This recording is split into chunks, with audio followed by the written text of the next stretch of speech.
اعوذ باللہ من الشیطان الرجیم، بسم اللہ الرحمن الرحیم۔ آج کل پاکستان کی صورتحال کافی گمبھیر اختیار کرتی جا رہی ہے۔ 3-4 لوگوں کی بونگیاں پورے میڈیا پر چھائی ہوئی ہیں۔ ادھر ادھر کی باتیں کر کے، بے تکی سی کانفرنسیں کر کے، ایک دوسرے کے خلاف بول کے پتہ نہیں کیا ثابت کرنا چاہتے ہیں۔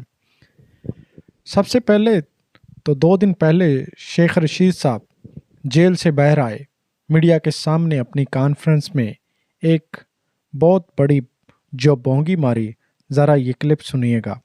اس کے بعد یہ بتائیے گا کہ پاکستان میں کیسے غلط لوگ مسلط ہیں جن کو اخلاقیات کا نہیں پتہ۔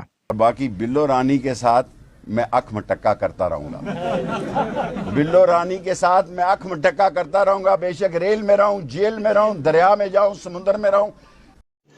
رکو ذرا، صبر کرو، بولا دھکا بکی نہیں کرنے کا، آرام سے لینے کا۔ ہاں، اور اس کی بچہ دانی، اب پتہ نہیں بچہ ہے کہ بچہ دانی۔ اب میڈیا کے سامنے یہ بلو رانی کا ساتھ ایک اکھ مٹکا والی بات کرنی چاہیے یا نہیں؟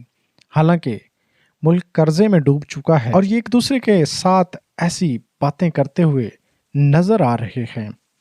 لوگوں کے پاس کھانے کو آٹا نہیں، اور یہ میڈیا پہ آ کے ایسے بیان بازی کر رہے ہیں جیسے ثواب کا کام ہے۔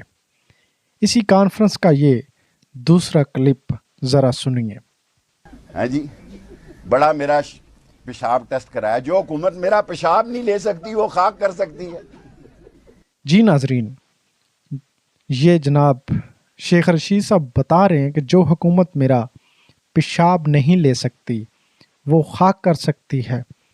آپ اندازہ کریں کہ ایک جتنا بھی طاقتور انسان اور ریاست کے ساتھ لڑ نہیں سکتا، اور اگر اس میں اتنی ہی بہادری ہے کہ وہ حکومت کو چیلنج کر سکتا ہے، تو وہ ملک میں غریبوں کے لیے آٹے کا جو بحران ہے اس کو ختم کرے، عوام کو بھی پتہ چلے کہ واقعی ہی دلیر ہے۔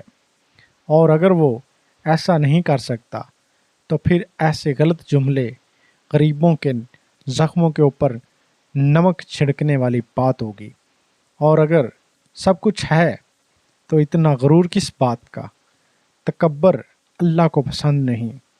اور پاکستانی عوام کتنی بیوقوف ہے، ان لوگوں کی ایسی بے تکی باتیں سن کے صرف انجوائے کرنے پہ لگی ہوئی ہے۔ شرم اور ڈوب مرنے کا مقام ہے، اور یہ لوگ صرف 2-4 غلط جملے کس کے ہمیں خوش کر کے چلے جاتے ہیں۔ اللہ تعالیٰ سے دعا ہے ایسے غرور اور تکبر والے لوگوں سے ملک کو محفوظ رکھے، آمین۔